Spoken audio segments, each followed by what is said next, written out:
Hey everybody, it's Dave. While we take a break for the holidays, we want to share this episode of CSO Perspectives, hosted by our own Rick Howard. It's part of CyberWire Pro, and if you enjoyed this episode, please head on over to our website and sign up for a CyberWire Pro subscription. Here's the show. New vulnerabilities in web technologies like jQuery, Apache, WordPress, you name it, pop up each day. 1,500 plus CVEs were reported on NIST.com in October 2020 alone. And this is not a new thing. It's been going on for years. Sifting through them to find which ones are relevant, then researching them after, well, ain't nobody got time for that. Detective Eye collaborates with leading ethical hackers to develop the latest research into security tests from hacker to scanner in as fast as 25 minutes. Using payload-based testing, Detective Eye automates relevant tests with proven exploits to simulate attacks in a safe way that doesn't take down production. Get hacker knowledge in your hands that goes beyond the OWASP Top 10, monitors subdomains for potential takeovers, and uncovers vulnerabilities you thought were fixed. Level up and start detecting critical vulnerabilities in time with Detectify. See for yourself with a 2-week trial and get 20% off on an annual plan at detectify.com/cyberwire. And go hack yourself. We thank Detectify for making this special presentation of CSO Perspectives possible. Hey everyone, Rick here. SOAR stands for Security Orchestration, Automation, and Response. Gartner coined the term back in 2017, but security leaders and pundits like John Olczyk at CSO Magazine started talking about the concept as far back as 2015.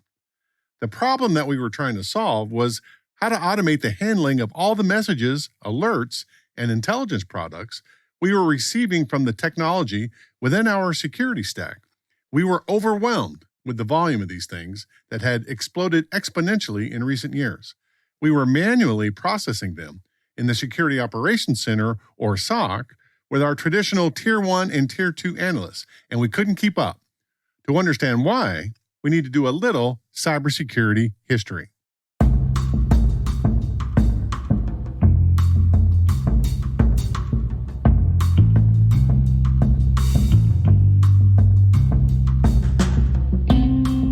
My name is Rick Howard. You are listening to CSO Perspectives, my podcast about the ideas, strategies, and technologies that senior security executives wrestle with on a daily basis.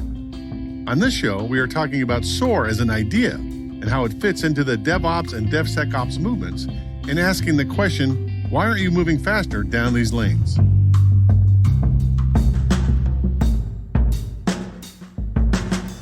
Back in the early internet days for me, circa the early 1990s, the prevailing cybersecurity strategy that most network defenders pursued was something called defense in depth. The idea was that you would wrap your digital assets inside overlapping concentric circles of defensive technology. If the bad guys got by one of the defensive circles, they would immediately run into the next. In theory, this could go on until either the network defender ran out of circles or the bad guy got tired of trying to penetrate them. That all sounded good on paper, but what most people installed were just 3 circles of security technology: a firewall, an intrusion detection system, and an antivirus system. What we discovered was that those overlapping circles weren't that overlapping. There were huge gaps between them that a motivated cyber adversary could easily sneak past. What we understood later was that defense in depth was a decent general-purpose strategy designed to prevent common bad guy behavior as a best practice. We just couldn't use it to defeat the precise tactics, techniques, and procedures of any specifically known adversary. Now, I'll probably get some pushback for this, but defense in depth, with its 3-tool security stack, eventually morphed into zero trust with a completely different tool set. In other words, the tools were different, but the concept was the same: reduce the attack surface as much as possible by limiting what employees, customers, and contractors can access. Fast forward to 2010 and the publication of the now famous Lockheed Martin paper on intrusion kill chain prevention. This was revolutionary. Instead of a general-purpose defensive strategy like defense in depth, or perhaps in conjunction with it, we would deploy prevention obstacles at every stage of the attack sequence designed specifically for all known bad guy attack campaigns. We wouldn't rely on hope that the bad guys would run into one of our general purpose security circles. Instead, we would deploy obstacles on purpose where we knew the bad guys had to go, designed explicitly for their known adversary behavior. Brilliant. Winner, winner, chicken dinner. We all thought that this was going to give the network defender the edge, that it was just a matter of time before we got this cybersecurity situation under control. We couldn't have been more wrong. While intrusion kill chain prevention is still a key cornerstone strategy for any modern InfoSec program, along with zero trust, resilience, and risk forecasting, the unintended consequence of the intrusion kill chain strategy was that the security vendor community came out of the woodwork to provide the tools to meet the need. And as a result, we are all managing more tools. Instead of network defenders providing the care and feeding for only 3 concentric circles of protection, some had a lot more. And it's my experience that many small organizations are now managing at least 15 tools in their security stack. Medium-sized groups have upwards of 50, Fortune 500 businesses and government organizations have at least 100, and many have well over 200. At the 2020 RSA conference earlier this year, there were over 650 security vendor companies exhibiting their wares on the main showroom floor, and that doesn't account for the security vendors who weren't there. That's a lot of tools. And every one of those tools that have been deployed in our security stack is constantly spewing alerts and messages into the SOC. At my last CSO gig, our internal SOC was trying to process over 1 billion alerts every quarter using the same manpower that we had when we only had 3 tools in the security stack.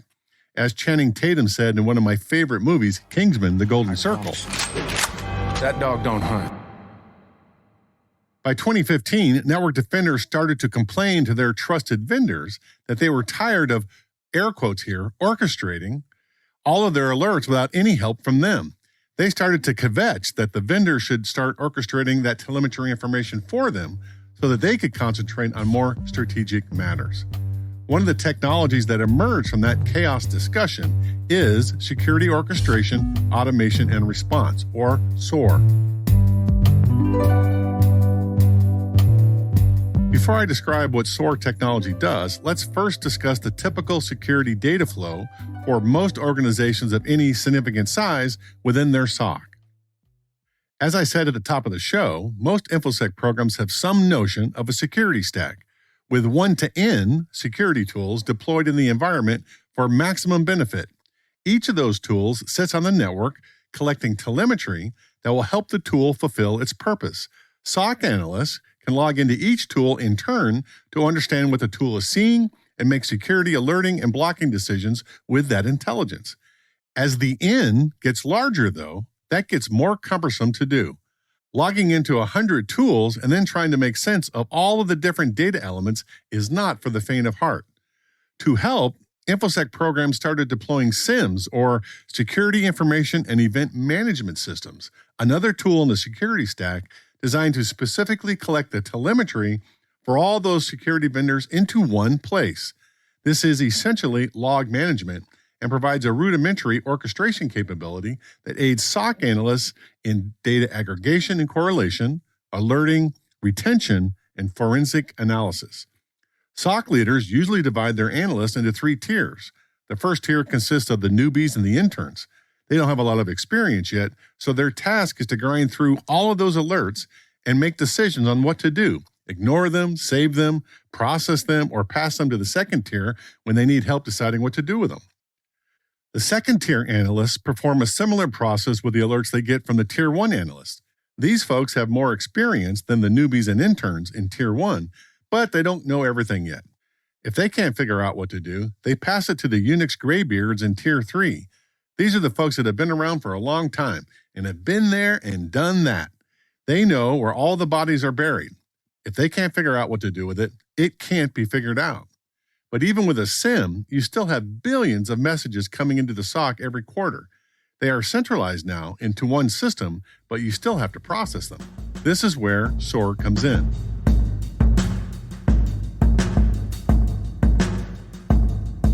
SOAR Technologies provides SOC analysts the tools to automate their decisions, ignore, delete, process, or pass up the chain. Instead of a Tier 1 analyst sitting in the SOC all day long and swiping left most of the time to get rid of the same alert over and over again, spewed from the same device in the security stack, SOAR Technologies can help automate that process. Instead of using a human to swipe left, you use code to do it. And yes, I'm loosely including newbies and interns into the human category.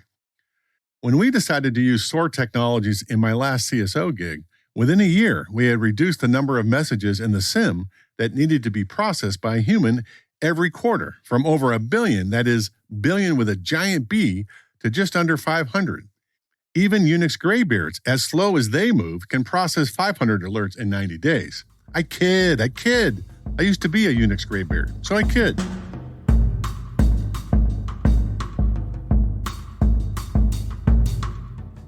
If the SOC did nothing other than automatically process these messages, the technology investment would be worth it. By using a SOAR technology, you can essentially eliminate the need for Tier 1 and Tier 2 analysts. And I'm not talking about firing those newbies and interns either. I'm talking about repurposing them to more strategic tasks, like maybe automating the 1,000 other projects that need to be automated within the SOC. If we start to do that, then we are getting closer to DevSecOps. The DevOps movement started around 2010, but started to gain traction when Gene Kim published his Cybersecurity Canon Hall of Fame book, The Phoenix Project, in 2013. Sometime after, the network defender community realized that they were being left behind in this infrastructure as code movement. They realized that if they didn't get on the bandwagon soon with all of the other IT and networking people, they would end up being in the same position that they are in right now, mostly considered as an afterthought in any kind of software development process.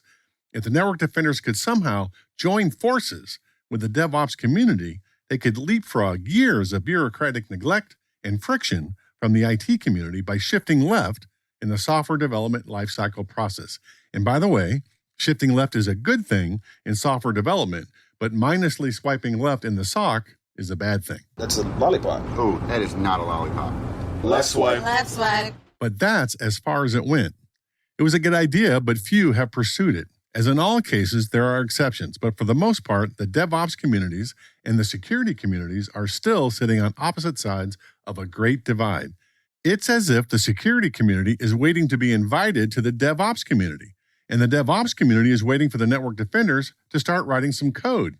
My advice to the security community is to stop waiting for an engraved invitation. Just start, and I have the perfect place to begin. The good news with most popular SOAR products is that they know how to connect to many of those 650 security products out there. That means your InfoSec team doesn't have to figure it out on their own. The SOAR vendor does the work for you. The first step is to get busy reducing those billion alerts every quarter that your Tier 1 analysts are manually processing today. Once you get that done, the sky's the limit. One immediate thing you could do is to use your SOAR technology to update your security stack with the proper prevention controls for a current adversary campaign. How about Fancy Bear?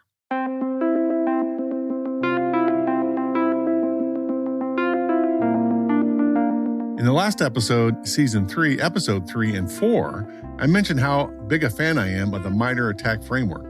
It houses the most comprehensive open source collection of adversary tactics, techniques, and procedures in the world right now. So go to the MITRE ATT&CK webpage, look up all the mitigations for Fancy Bear, and there will be a lot. For every tool in your security stack, decide how to implement the recommended Fancy Bear mitigations for it. Now, you will not be able to implement every mitigation for every tool at all phases of the intrusion kill chain. That's okay. Do as many as you can. Then, fire up your SOAR tool. Automate the delivery of the Fancy Bear mitigation set to your deployed security stack. If you get that done, move to the next adversary group. How about Electric Panda? This model has one big advantage. Instead of individually implementing the Fancy Bear and Electric Panda mitigation set for every tool in the security stack, and probably losing track of it all because you have 100 tools in your stack, you centrally manage it with your SOAR tool. When changes to the mitigation set occur later, you have one place to go to make the updates. When Fancy Bear and Electric Panda update their attack sequences, you have only one place to look to determine if your organization is vulnerable. If you get this done, you have essentially automated your defensive playbook for 2 known adversary campaigns. The next step is to rinse and repeat. According to the Cyber Threat Alliance, a cyber threat intelligence sharing group for security vendors, there are roughly just over 100 active adversary groups working on the internet today. The MITRE ATT&CK framework tracks the bulk of them in terms of potential mitigations. 100 active adversary groups is not that many. In a small amount of time, one coder in the SOC could build the network defensive campaign framework for all known adversary groups.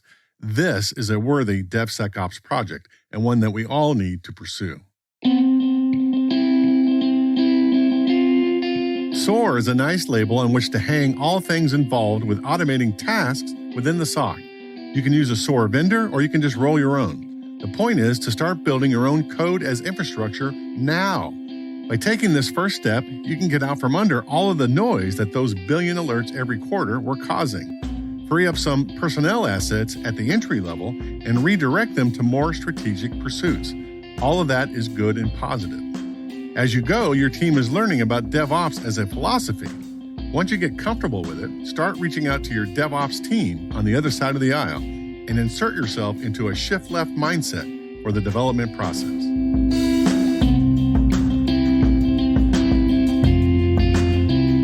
And that's a wrap. If you agree or disagree with anything I have said, hit me up on LinkedIn or Twitter, and we can continue the conversation there. Next week, I have invited our pool of CyberWire's experts to sit around the hash table to discuss how they think about SOAR and orchestration and DevSecOps. You won't want to miss that. The CyberWire's CSO Perspectives is edited by John Petrick and executive produced by Peter Kilpie. Our theme song is by Blue Dot Sessions, remixed by the insanely talented Elliot Peltzman, who also does the show's mixing, sound design, and original score.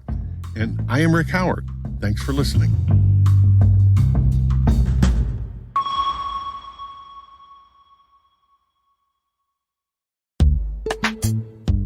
In a fast-paced tech environment, the potential attack surface increases with each release of a new app. Detectify automates cutting-edge knowledge from trusted ethical hackers into the development pipeline for reliable application security. Go beyond the OWASP top 10, check your web apps for vulnerabilities actively exploited in the wild, monitor subdomains for potential takeovers, and detect critical vulnerabilities in time. Learn more with a free trial and get 20% off an annual plan at detectify.com/cyberwire. And go hack yourself.